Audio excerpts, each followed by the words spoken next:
Lindy ruined your date night. Oh yeah. Oh yeah. Okay. I I was in can't the wait to hear doghouse this. last night. Hey everyone, welcome to Prompt and Circumstance. I'm Ilan, And I'm David. and today we're talking about Lindy.ai.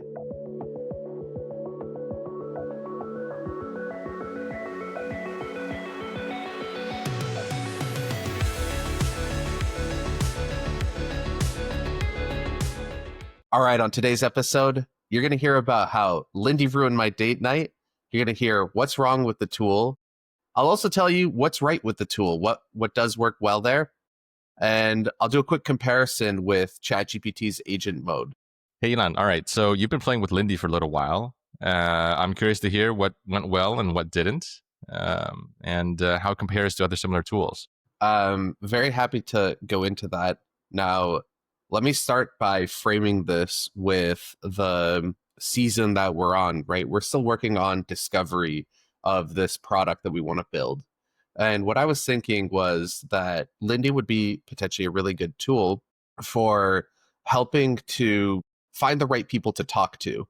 The first thing that you really need to do, as we know as product managers, talk to your users, understand where they're coming from, try to dig into their needs. Now, I guess the thinking is that so Lindy positions itself as the first AI employee, right? And so this would be implying, of course, that they make agents, which is I believe what they do. So that kind of a task where, hey, find me information about these people. That's totally something that you would give to some intern, Right. maybe an intern with a PhD, several PhDs, that you would expect them to be able to accomplish. Now is a great time to tell you about our sponsor for this week, Querio. Querio is a data analysis tool which sits on top of your data stack and allows you to ask natural language questions about your product data. It gives you beautiful visuals and allows you to really pull at threads so that you can get to the bottom of all of your product questions. You can try it too. Just go to Querio.ai and let them know David and Ilan sent you for 2 months free of Explore. That's $1,000 value for our listeners. As you said, Lindy should probably have access to multiple PhDs, and what I need is some basic SDR work. I thought this should be pretty easy. They've been growing like crazy. They hit 10x growth this year. It's a company that's been around for a couple of years. Last numbers I saw were around 5 million in revenue at the end of last year. So they're probably in the 50 million revenue as of a couple of months ago. I'm thinking about how some companies are restructuring, Mm-hmm. and I wonder how much Lindy has had a hand in some of those jobs getting impacted. Well, let me tell you that it will not be an employee at Prompted Circumstance. All right, and now you were telling me about how Lindy ruined your date night. Let's dive into that. What was that about? What happened? I've been in the doghouse, David. It's not been fun. So, The sofa isn't so comfortable. um, so yeah, especially this one that's right behind me. The issue that I had here is that Lindy makes it sound so easy to build an agent, and I had a lot of confidence in their hype in the marketing material. I read a few guides, watched a couple of videos of people um, making their agents, and I was like, no problem, I can do this. So what I did first is I thought, okay, let me think about this discovery use case. Let me have this pull some information about target customers. All right, so let's set the stage here. So you had an ICP defined, and you were hoping for Lindy to be able to give you a list of people to contact who fit that profile. That's right. And I really wanted to use their agent builder to accomplish this. And after a couple of minutes, I realized probably not the right use case for an agent, right? This is more like a bulk action This is more like an agentic tool rather than a single agent who is going to accomplish a task over and over again, given a goal. So I pivoted away. I really wanted to show how Lindy could be helpful, though. So I was like, hey, let me automate something for the podcast. I'm going to make it so that after each episode posts, we use a tool called Transistor to host our podcast. I'll have Lindy find the episode, find the transcript, and then recommend a LinkedIn post based on our history of LinkedIn posts, right? So something in our voice, similar to other things that we've done, and send me an email with that recommended post. Right? Okay, so it would draft a LinkedIn post for you. Exactly. Yeah. Seems pretty simple, right? A trigger, an episode is created, an action, take the transcript, another action, look at our previous history of LinkedIn posts, and then another action, generate a new post that highlights the value of this episode in the same style as our previous posts. And then finally, a conclusion, send me an email with that first draft. And All that's right. also something that a university student would be able to do. I'd hire a college student to do that, maybe. Yeah. Yeah, exactly. I think you'd be overpaying if you hired a PhD for that. Yeah. And Lindy gave so much confidence that this was possible. I went into ChatGPT deep research to get it to give me step-by-step instructions. I went into Lindy. I tried to use their agent builder, and my time box was had to get this done before dinner because I had a date night planned with my wife. So I was gonna finish the Lindy workflow, get it all ready for the podcast, and then go have dinner, play a board game, watch a movie, and go to bed. And I come down to dinner and I'm like, listen, I'm so close. I am so close. This maybe 20 more minutes after dinner, Right. and I will have finished everything I need to finish. And guess what? Did not take 20 minutes. Uh-oh. Yeah. So then I spent 2 more hours trying to debug this Lindy workflow. Man. Uh, That's some while vibe debugging level of my time friend, consumption. Yeah. this was an unpleasant experience, let me tell you. So with that in mind, let me give my unbiased review of Lindy and let you know what really didn't work about the tool, why I struggled so much. And let me also tell you what did work and where I did find that it was helpful. And, we can let the audience decide whether they want to use this tool. All right. Let's dive in. All right, let's start out with Lindy's pricing. They do have a free tier. It gives you 400 credits per month. And we've talked about in the past how we dislike credits as a form of monetization because it's quite ambiguous. And Yeah. you'll see a little bit of that as we get into the tool. From experience, you use up those credits pretty quickly. In my case, I had to upgrade to the pro subscription so that I could finish off this task that I wanted. So not only did you spend way more time than needed out of your date night with your wife, Mm-hmm. you also burnt $50 US on it. That's right. Now, I spent the $50 and I had reached out a few days ago asking for a demo of Lindy to see if they could show me how to use this tool well. As a And paying user, you as a reached out. paying user, as a $50 a month user, Yeah. no answer. No answer. Maybe that's for the business. It's like, hey man, you got to upgrade to the 200 per month tier. Only then do we bother with you, That's you right. small potatoes. That's right, David. But anyway, I was on the pro $50 a month tier. And I got to say, considering how AI tools are pricing themselves these days, $20, $25 seems to be kind of a standard first tier that people are offering. Now, it's pretty common to hear these days that a lot of AI tools are not profitable because the underlying models that they are using cost much more than these costs much more than they're making from their paid tiers.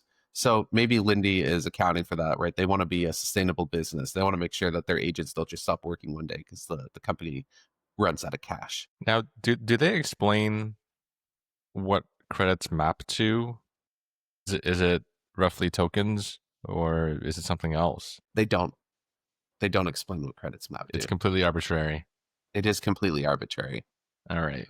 That's amazing. Just a very opaque pricing system. So going into the tool, what I was thinking was, okay, Lindy has a bunch of employees, right? That's the whole point of this tool, is that it's like your agentic employee.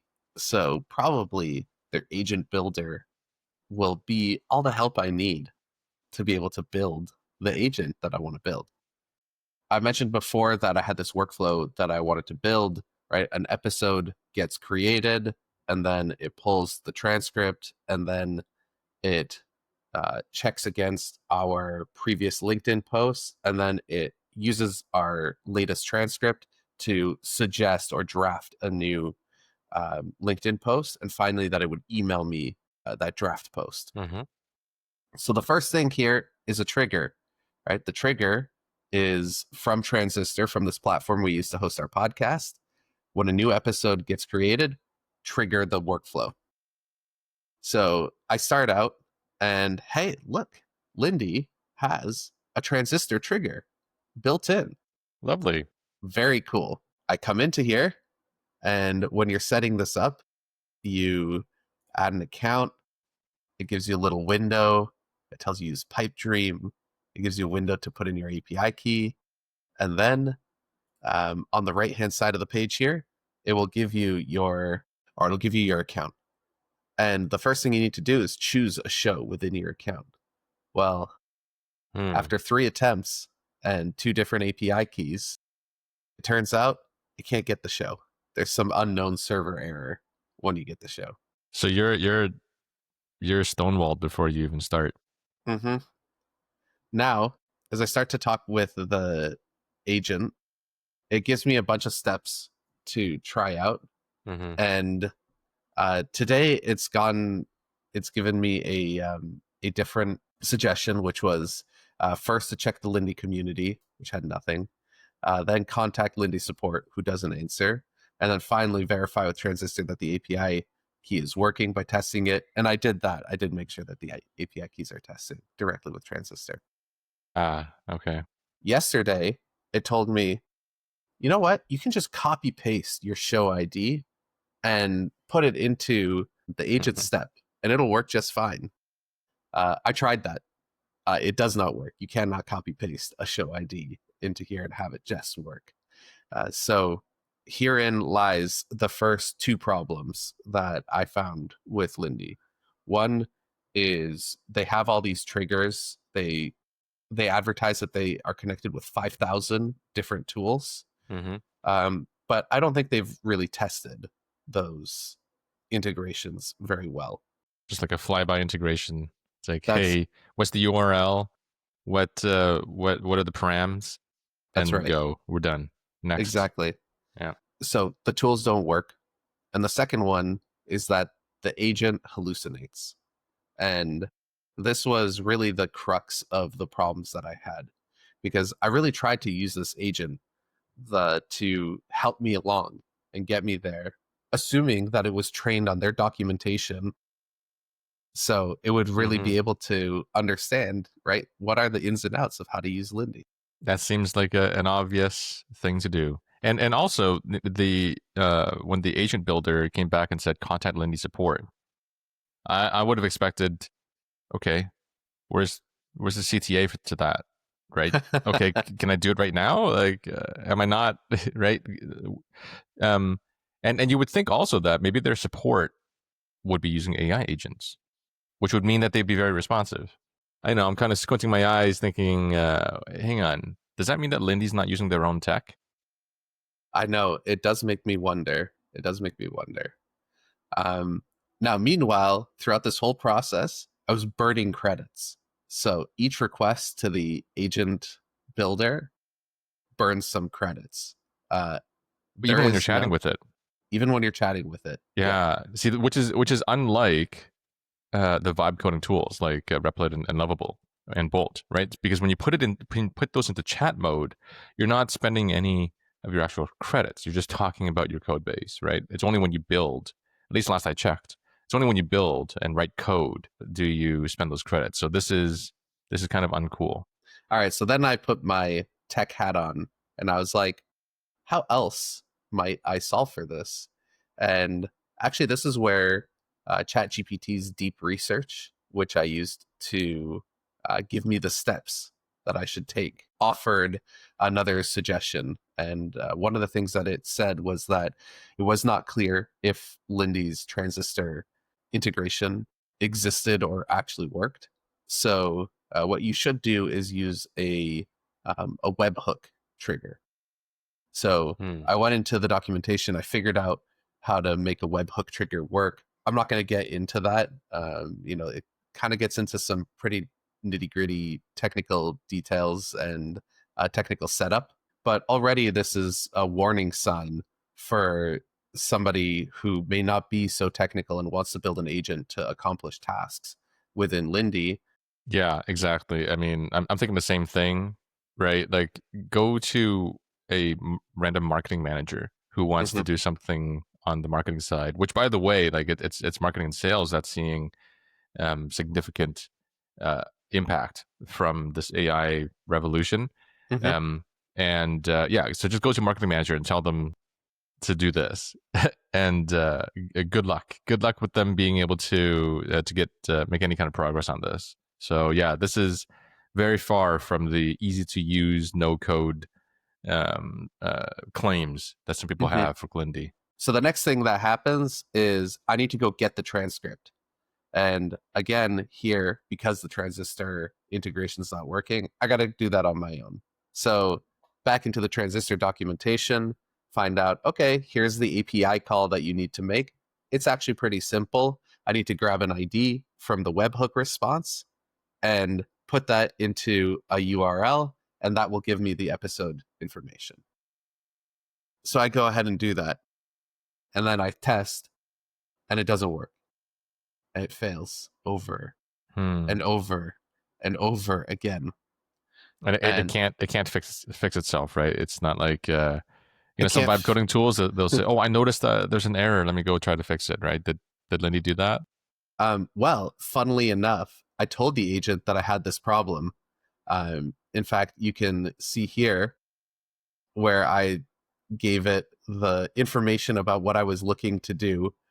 This whole JSON that I copy pasted and told it I need to retrieve this field and pass it somewhere else. And it tells me, perfect. I've added an additional API call to your workflow. Here's what I added. And then it tells you all of the steps that it's followed. Except when I go into the workflow, actually nothing has changed. It has just hallucinated. It has spent, at this point, 60 credits and Hmm. hallucinated its entire action. Love your response there. The all caps response of how the f do I make sure that the HTTP request is URL included encoded and not JSON or XML. That's awesome. That's right. I can tell you were just really excited. I was just really The stuff. excited. Um, this was T plus 1 hour after dinner. This should have been my hint that was probably the time to shut down the computer and move on. It's one of those things where it's the sunk cost fallacy, right? It's like, Mm-hmm. look, I've already burned an hour of my date time with my wife. Right, This better be worth it. I'm gonna make it worth it by exactly. investing another hour. And then this points to the last problem with Lindy, which is that they over rely on AI, in my opinion, for the various functionality. So when you go into this HTTP request, which again, I don't think I ever should have had to use, I never should have had to figure out, but I did. I go in and there are only specific fields that I can manually set. And for a lot of them, it wants you to prompt the AI, tell it what to do from your previous step with the information from your previous step. And it's like, don't worry, the AI will figure it out. But this is not probabilistic, right? It's not like, oh, if this magical thing happens in the previous step, then I want you to do something else. This is deterministic. Like, hey, I It's know always that going to be like this. it's always going to be like this. So I've been using no code tools and workflow builders for years now, well before the AI revolution.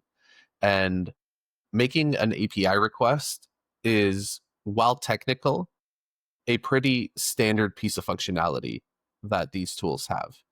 And there are different ways that you make an API request. There are different fields that you might have to have filled out. This is settled functionality, but Lindy doesn't give you access to the all of the fields or all of the ability to set these parameters deterministically. They want AI to figure it out for you. Uh, on an old episode with Rami from Querio, he mentioned this about their tool. It's also an AI agent, and they had to un-AI the product. And I think it's really easy to be a bit lazy and like use a bazooka to like destroy a paper and use an LLM for flows that just don't require an LLM. Yeah, that makes a lot of sense. This craze to add AI to everything, um, it it really has made people lose maybe some touch with the original sort of product management sense of things, which is what's the best way to solve this problem for the business, right? Mm-hmm. I mean, sure, you could solve it in a way that loses money for the business, but then you're not doing your job. So yeah, like the fact that they really over-indexed on AI, and that like we're seeing that perhaps elsewhere is I think something that our audience could take away, definitely. Now, one thing I will say here is that maybe this was a business decision from Lindy, because every time that they are calling an LLM on your behalf, they're spending your credits. So um, this is maybe the opposite problem, where Lindy is thinking about the business viability over the customer value, um, and putting spending your tokens or spending your credits over making it easy for the user. Yeah, that may very well be. Yeah, personally, I'd be worried about retention if they do that. So we'll see where they end up a year from now. With that, David, I will have to say it wasn't all bad with Lindy, and it actually did accomplish a couple of tasks that I needed really well. And so let me talk about those. When you first come into Lindy, it's going to give you this window where it says build an agent or perform a task. And so we've gone through the build an agent side and my thoughts on that. But let me tell you, the perform a task is really good in Lindy.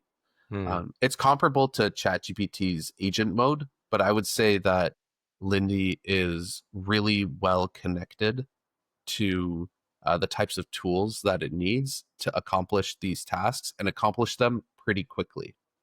What would be an example of a task it does well? So concurrently with the building of the agent workflow, I asked it to extract the posts from our feed page on LinkedIn, and it did it really well.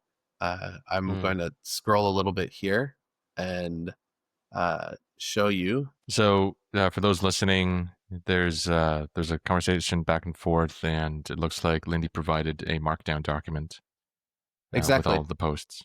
So at the end of it, I it got 13 of our posts, which was pretty good. It's good enough for me.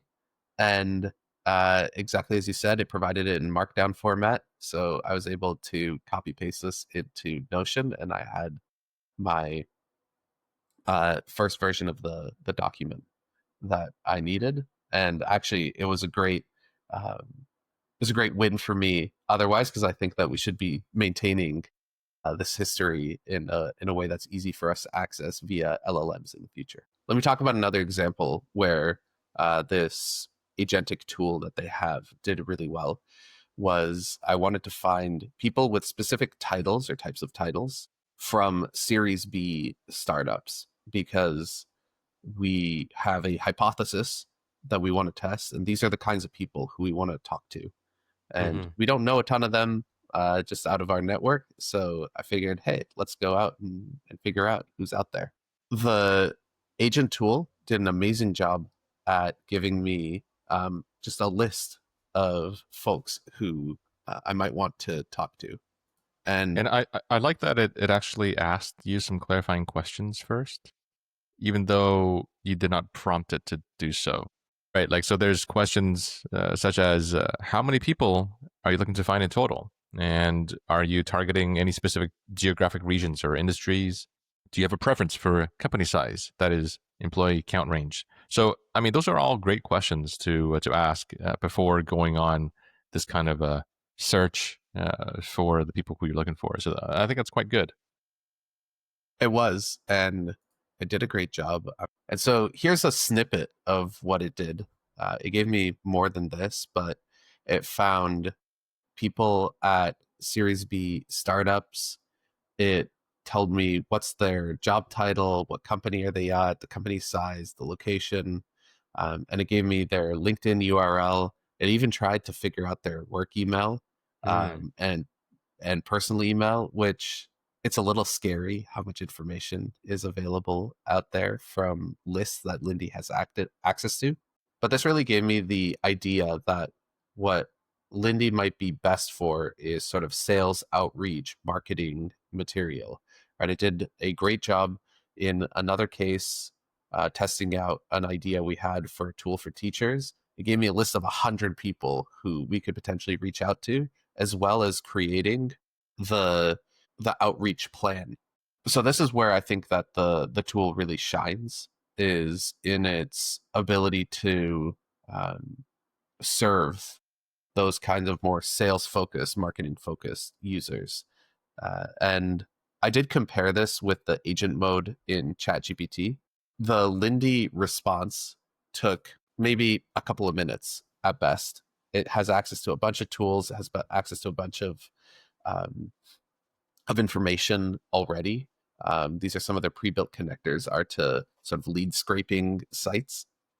And on the other hand, ChatGPT took well over an hour to return me a list of 10 people.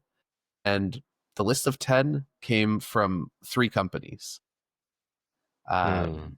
Lindy was a little bit more understanding that, hey, I'm looking for a broad range of folks to speak to. ChatGPT's agent mode focused very deeply on specific companies that it was able to find information on and target all of the engineering people in the org at that company. Interesting. Okay, so I was wondering what GPT spent the hour actually doing.